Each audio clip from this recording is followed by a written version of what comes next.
no presentes mientras leemos los primeros 3 versículos. Escuchemos a la palabra de Dios.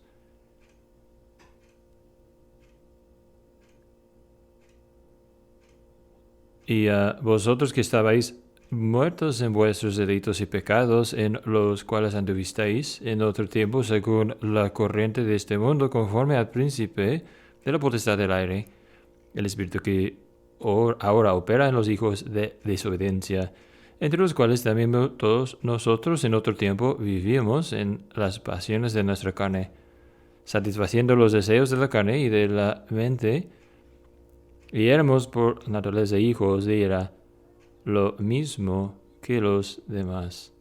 Que el Señor bendiga su palabra leída y predicar a nosotros esta noche.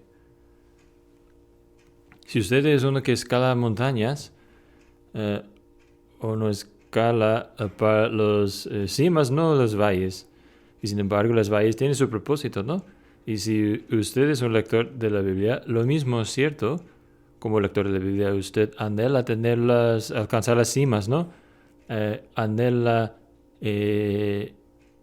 estas frases: bendiga sea Padre y Dios de nuestro Señor Jesucristo, en Efesios 1, en que usted busca al Dios rico en misericordia, que empieza el versículo 4 de nuestro capítulo actual.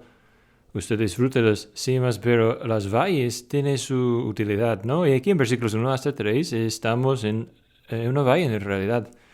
Uno lo ha llamado estos 3 versículos la valle de muerte del alma. Y si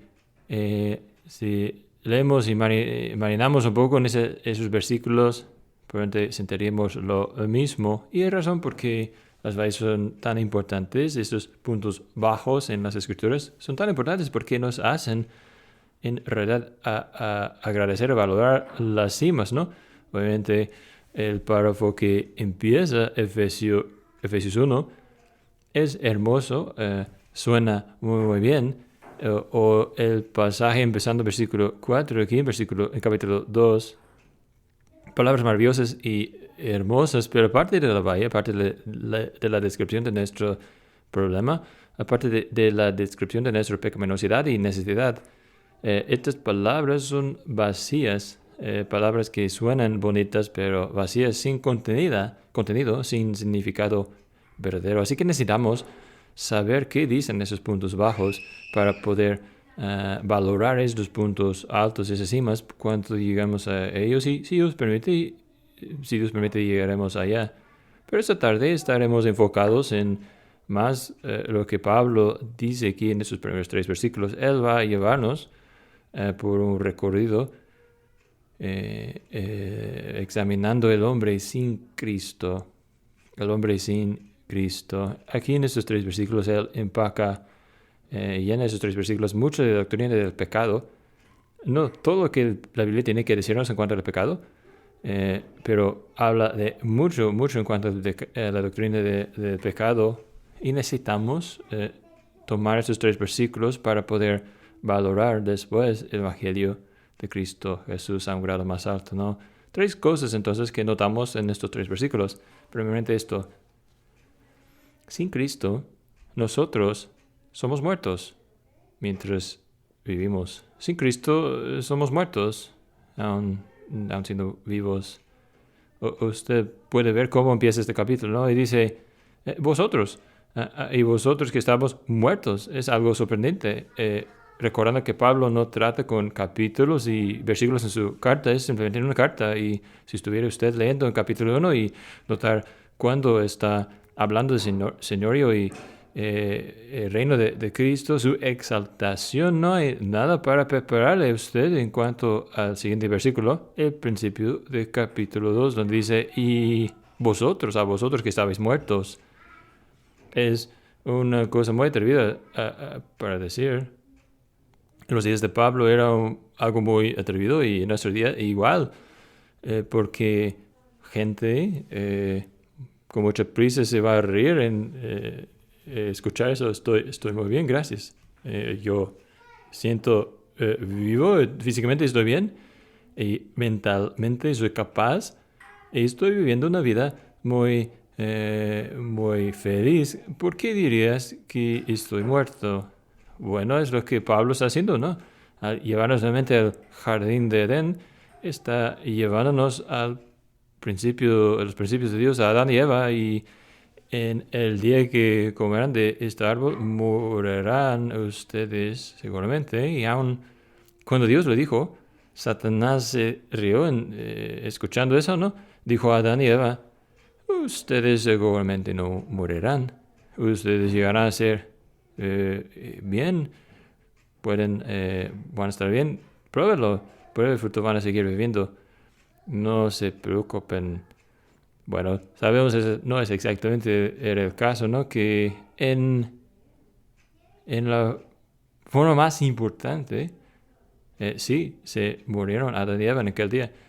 Y Pablo dice, para con la persona sin Cristo, en la forma más importante, a la manera más importante, ese hombre, mujer, niño, niña, verdaderamente está muerto en los traspasos y pecados en que él o ella antes andaba, y están espiritualmente sin vida, encerrados de la vida de Dios, incapaz de tener una relación con Él y sin querer, sin desear una relación con Él, sin ningún deseo para tenerlo.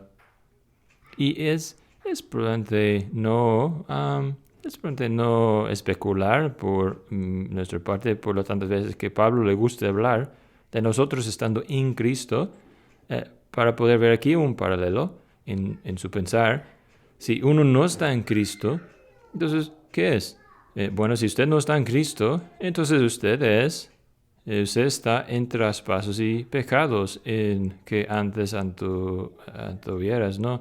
Usted está en Cristo o está en traspasos y pecados, o como dirá en versículo 3, están los lujurias, los deseos de la carne.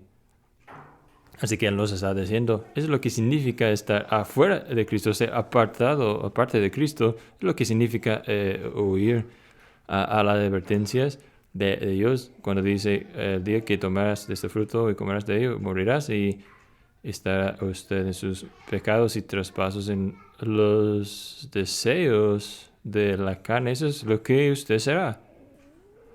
Ese será su identidad más profunda, más central, más real, porque en Adán está todavía en sus delitos y traspasos, está en la lujuria de la carne, en el deseo de la carne.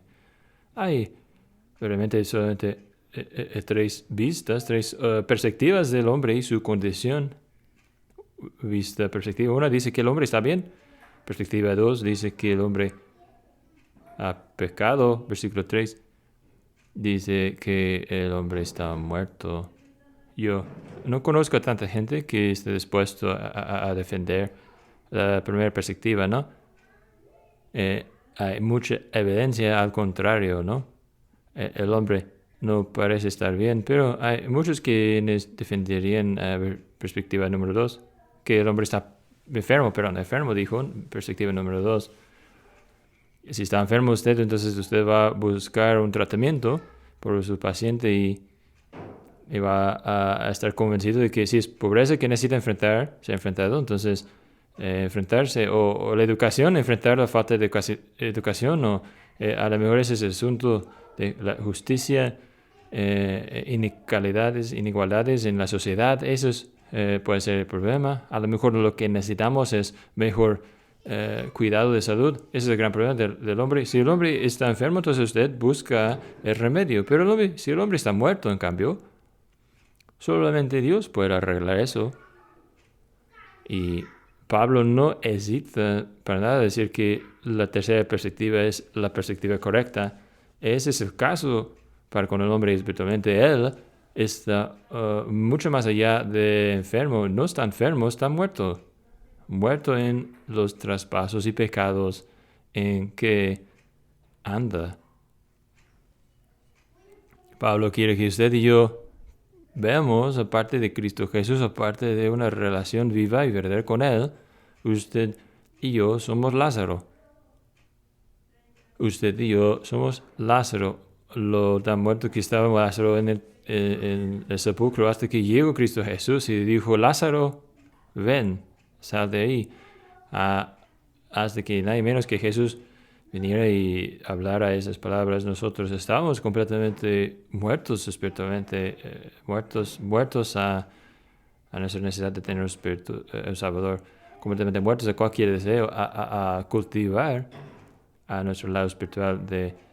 Es algo maravilloso, no debe ser maravilloso, pero fácilmente podemos encontrar docenas de artículos escritos sobre eso en las últimas 24 horas, hablando de la salud, hablando de su estado de condición física, que puede contarle muchas cosas en cuanto a qué debe comer, los secretos de vivir más tiempo al nivel celular aún, los grandes logros que estamos haciendo para cancelar la vejez, ¿no? No solamente pausarlo, sino cancelarlo, ¿no? Tanto así que tanto enfoque en el cuerpo, en lo físico, sin embargo, no hay tiempo, nada de tiempo para cultivar el alma. ¿Por qué? Porque el hombre está muerto espiritualmente, no tiene nada de interés en tales cosas. Así que verdaderamente somos los muertos caminando, muertos sin Cristo. Pero luego él sigue en número 2, segundo punto, y este es la mayoría de estos 3 versículos. Él dice, sin Cristo estamos atrapados, enredados y esclavizados. Estamos atrapados, esclavizados, enredados. Y aquí Pablo utiliza tres cosas que muchas veces encontramos en su hablar de los desafíos a nosotros, los obstáculos que nos enfrentan, los grandes problemas del hombre, el hombre, la carne y el diablo. Esos 3 enemigos, el mundo, la carne y el diablo. No es el orden en que los usa, pero él usa el mundo, el diablo y la carne, pero son aquellos 3 que él enumera y menciona, es como el hombre por naturaleza está enredado y atrapado, esclavizado. Y los primeros 2 son diferentes del tercero, ¿verdad? Los primeros 2, el mundo y el diablo, son influencias externas afuera de nosotros mismos. Y el tercero, nuestra carne, es nuestra disposición interior. Y vamos a llegar a este punto en algunos momentos. Así que usted puede ver que el hombre, por naturaleza, está rodeado por todo tipo de problemas. Hay una oposición espiritual de Satanás y hay también una influencia mundial que también lo rodea desde afuera y su propia disposición interna que está esforzándose para traerle destrucción. También veremos también lo que dice en cuanto al mundo. Él dice, anduvisteis en otro tiempo según la corriente de este mundo. Y vean que hay paralelos aquí entre lo que él dice sobre el mundo y lo que dice sobre Satanás.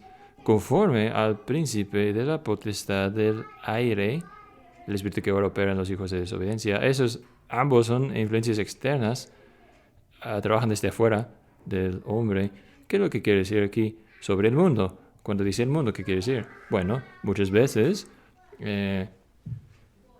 la Biblia usa una descripción paralela de esa edad presente mala. Él usa esa frase para describir el mundo. Edad o tiempo presente mala. Lo que está diciendo está hablando del hombre en oposición a Dios.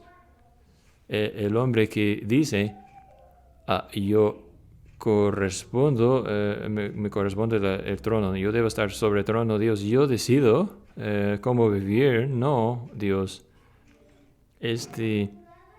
Enemistad profunda contra Dios y lo que Él dice sobre el mundo, su señorío sobre el mundo, hostilidad profunda contra Dios. Hay una historia verdadera dicha sobre un hombre que conoció a un autor ruso famoso. El autor era Lysenko. Y inglesa había escuchado del autor, había escuchado el autor escribir y hablar sobre su ateo, de que era un ateo más bien, tuve la oportunidad de escucharlo y conocerlo más bien. Dice, ¿es cierto que usted no cree en Dios? Y la respuesta del autor era esto: sí, es cierto, no creo en Dios. Pero es más que eso, usted ve, lo odio. No lo creo, no creo en Él, aún más, lo odio. Y es de este mundo, es de este mundo. No siempre niega a Dios. Cuando no niega a Dios, simplemente dice, quiero reformar a Dios en mi imagen. Voy a hacerlo en algo útil para mí. Así que es algo muy característica del mundo, que diría el mundo. Decir, Dios existe para mí. Yo no soy tan atrevido, tan valiente para decir Dios no existe. Pero voy a cambiarlo. Y eso después de todos no se dice de tantas formas, tantas palabras más bien, pero es básicamente decir, la existencia de Dios es para mí bien. Así que cuando algo viene a mi mente que es una tragedia, un inesperado, desilusionador, tengo toda razón para enojarme con Dios. Y a lo mejor puede ser yo tan enojado para rechazarlo y dejar de creer en Él, pero de todos modos, Él me ha desilusionado porque no ha alcanzado a mí nuestro acuerdo. Mi acuerdo es que yo lo voy a dejar en paz. Si Él me deja en paz, yo le voy a dar un poco de respeto si Él me proporcione una vida fácil y suave. Este es el mundo. Eso es como piensa el mundo de Dios. Todo lo que no va en mi camino, lo que yo decido es, incluyendo a Dios, es un problema que tengo que arreglar. Así que el mundo está encontrando su felicidad más profunda en las cosas que son pasajeros, y ese es ese poder fuerte en la vida del creyente, incrédulo, perdón. Su felicidad más profunda se encuentra en las cosas temporales, según el rumbo de este mundo. Es la influencia externa número 1. Influencia externa número 2 es según el príncipe de la potestad del aire, el espíritu que ahora opera en los hijos de desobediencia. Y claro, él está hablando aquí de Satanás o el diablo. En otras palabras, llamado el Dios de esta edad. El Dios de esta edad. La Biblia llama a Satanás así. El príncipe de potestad del aire. Obviamente él tiene poder. Obviamente él tiene una existencia personal. Y él es hostil hacia las cosas de Dios. Y Dios mismo, cualquier propósito, él busca deshacer la obra de Dios, el trabajo de Dios. Él anda por todos lados como un león buscando a quien devorar. Él es poderoso como un león. Busca, camina, tiene propósitos. Él está buscando a quienes puede devorar. Él es hostil. Martin Lloyd-Jones hace este punto sobre la obra del diablo. Él dice, tiene tantas artimañas el diablo, puede dominar a una persona al convencerlo a una persona que no está haciendo nada. Y todo el tiempo el hombre piensa que está librándose de sí mismo, mientras desciende aún más profundamente en esclavitud. Satanás es así, que él está feliz de deshacer la obra de Dios y está trayendo miseria a las vidas de ellos, quienes llevan en la imagen de Dios, hombre, mujer, niño, niña. Satanás no tiene que recibir crédito por eso. Aun cualquier persona que cuestiona la existencia de Satanás, no es importante a él, tan solo que esta persona también empieza a cuestionar, dudar la existencia de Dios. Así que Pablo está recordando, está pensando en su propia vida y detectando cómo Satanás había trabajado en su propia vida, como credo, como Satanás derramó combustible sobre el odio de Pablo, de Cristo y su iglesia. Y él toma lo que él encuentra en el hombre y derrama encima combustible, haciéndolo mucho peor. Ese era el caso con Judas, ¿no? No era que Judas era un observador ahí. Cualquier persona no era. Judas tenía la inclinación ya contra Jesús, contra Cristo ya, y Satanás lo vio como un candidato principal a través de quien trabajar. Así que hay dos fuerzas esclavizantes, el mundo y el diablo juntos, trayendo hombre, mujer, niño, niña a cautiverio. Pero luego hay un tercero, y este es lo peor de todo. Este no es una influencia externa. Este es nuestra disposición interna aparte de Cristo. Y ustedes pueden ver cómo lo usa. Él no usa el mismo paralelo, según, como hizo con los primeros dos. Ahora dice en versículo 3, entre los cuales también todos nosotros en otro tiempo vivíamos en las pasiones de nuestra carne, satisfaciendo los deseos de la carne y de la mente. ¿Por qué digo que es el peor de los demás? Porque viene desde dentro y porque no es parte de quienes somos por naturaleza. Es quienes somos por naturaleza. Así que no es tanto que el caso que la carne está en nosotros, sino estamos nosotros en la carne igual. Somos por naturaleza en Adán, y él usa esta palabra carne, está hablando del hombre en su caída. El hecho de que todo nuestro ser está distorsionado y torcido por el pecado, orientado en contra de Dios, en esta dirección de rechazar a Dios. Esa es la realidad completa y plena del hombre caído.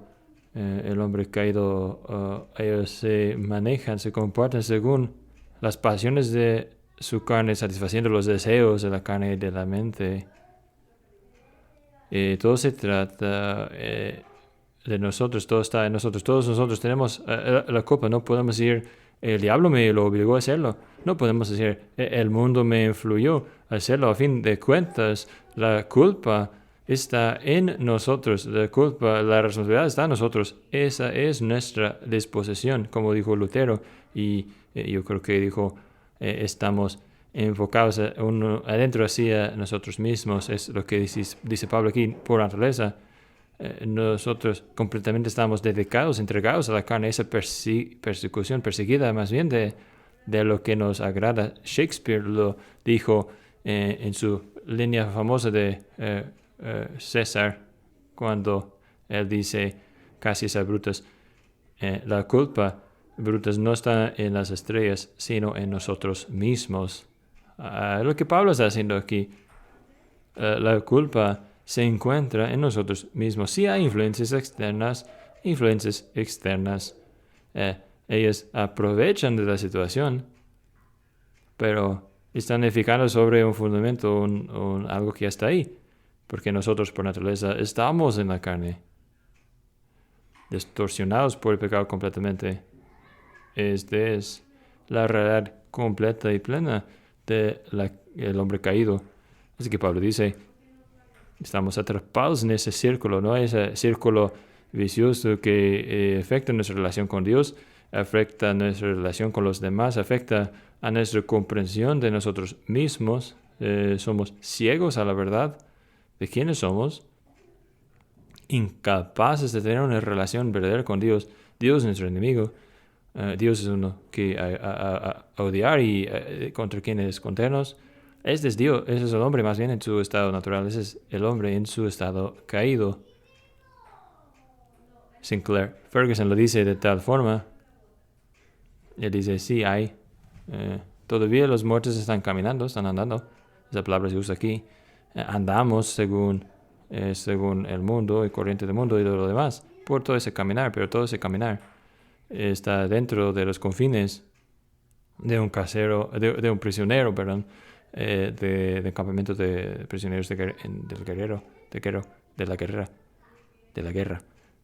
Así que estamos atrapados y esclavizados. Estamos muertos, viviendo, atrapados y esclavizados. Y número 3, sin Cristo, con un fin de destrucción. Estamos condenados a destrucción. Éramos por naturaleza hijos de ira, lo mismo que los demás. Está llegado a ser nuestra naturaleza. Por naturaleza hijos de ira. ¿Oyen eso? Por naturaleza. Eso es lo que somos. Es lo que Lutero quiso decir cuando hablaba de la esclavitud de la voluntad. Estamos atrapados, no podemos escapar. Una cebra no puede cambiar sus rayos, un leopardo no puede cambiar sus manchas, un pecador no puede cambiar su naturaleza, la naturaleza que es y que tiene un hijo de ira. Así que Pablo, a fin de versículo 3, él nos lleva al problema más grande que tenemos. No es solamente meramente que estamos espiritualmente muertos, no es solamente que estamos atrapados y esclavizados al pecado, sino estamos en las manos por naturaleza de un Dios enojado, airado. Estamos en manos de un Dios completamente sin pecado y santo y justo, perfectamente justo. Y a causa de su santidad, a causa de su justicia, Él tiene un enojo establecido contra los pecadores. Un enojo establecido que puede ser soltado cuando quiera. Si usted recuerda, a Jonathan Edwards nombró un sermón, Pecadores en manos de un Dios airado. Y compara a nuestra situación, nuestra relación peligrosa, un hombre levantando una araña encima de una fogata y cualquier momento podría soltar la araña y caer en las llamas. Hijos de ira.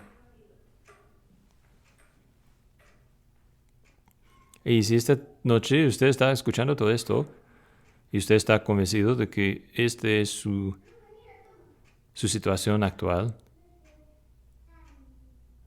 que usted no tiene esperanza, que Cristo le haya salvado de esas cosas, si usted se da cuenta que está muerto actualmente en sus pecados y actualmente está siendo guiado usted por el mundo y por Satanás aún, en formas sutiles que no le da cuenta usted y por su propio deseo de corazón, usted lejos de Dios, y usted se siente culpable delante de Dios y mereciendo el castigo de Dios, entonces la cosa que usted debe hacer es que clame a Dios, que clame a Dios, el que puede dar vida de entre los muertos, el que puede librarle a usted de su esclavitud y que puede rescatar a usted de la ira venidera. Y eso es lo que usted debe hacer si este es para usted una realidad presente actual. Pero si usted es creyente esta tarde, en cambio yo quiero que usted dé gracias a Dios por causa de una sola palabra en nuestro pasaje. ¿Sabe usted cuál palabra es?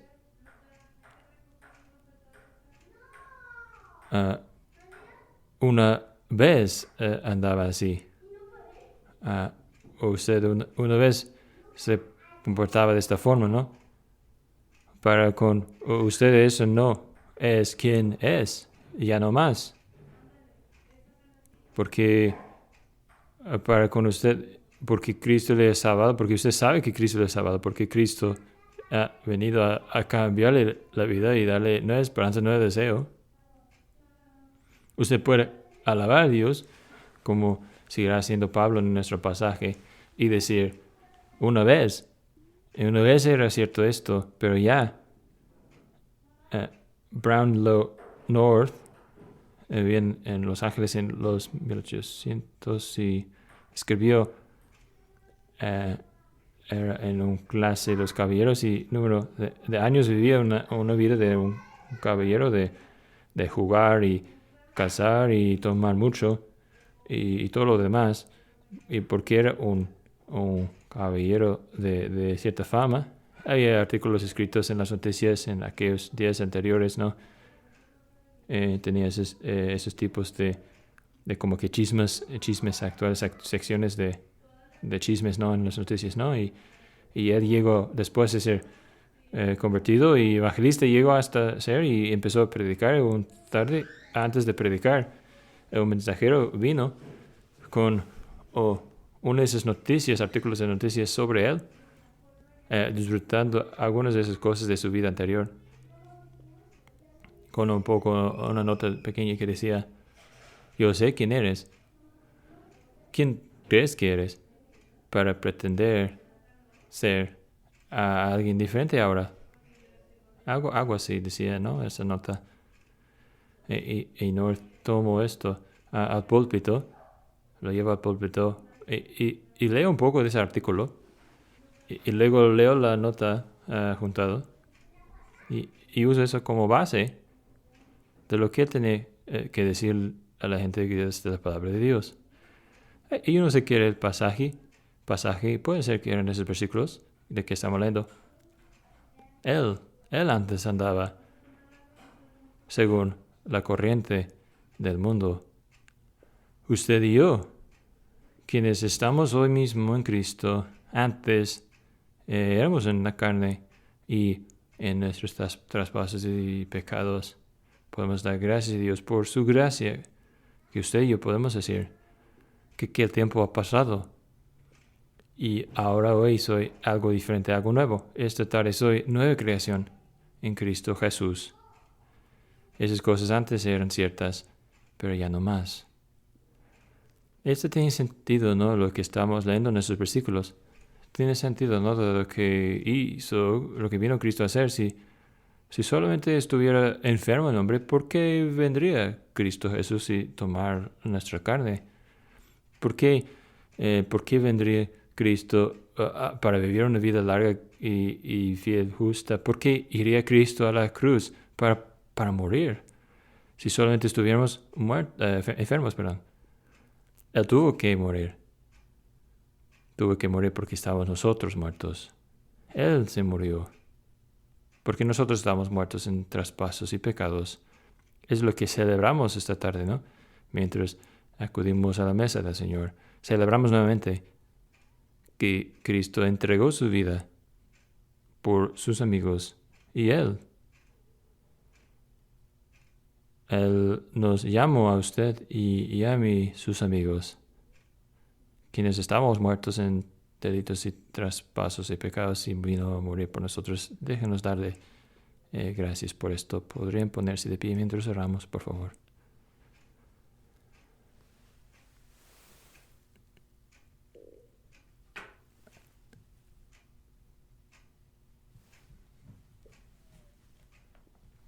Nuestro Dios y Padre, derramamos nuestra gratitud, tal Dios, tal Salvador. Gracias, Padre, por no esconderte de nosotros la realidad de qué es el hombre en su perdición, en su necesidad. Señor, solemos minimizar, solemos decir: oh, eso no está mal. Padre, gracias por no hacer eso. Gracias por mostrarnos toda la verdad de nuestra condición, sino por Cristo Jesús. Y gracias que nosotros en Cristo podemos decir: oh, una vez era cierto de mí, pero ya no más. Pedimos eso en nombre de Cristo. Amén.